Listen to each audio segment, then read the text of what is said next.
Report!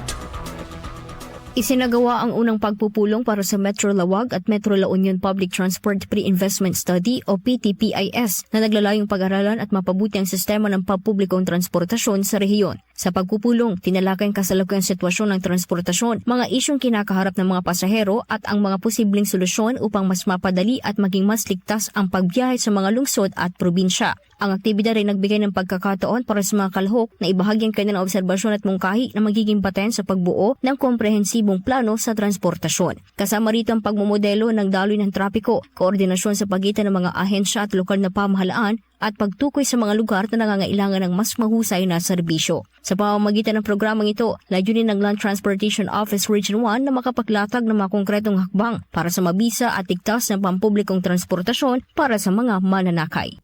Kasama mo mula dito sa IFM Digupan, ito si Idol Jam Victorio. Tatak, IFM. IFM News! IFM News!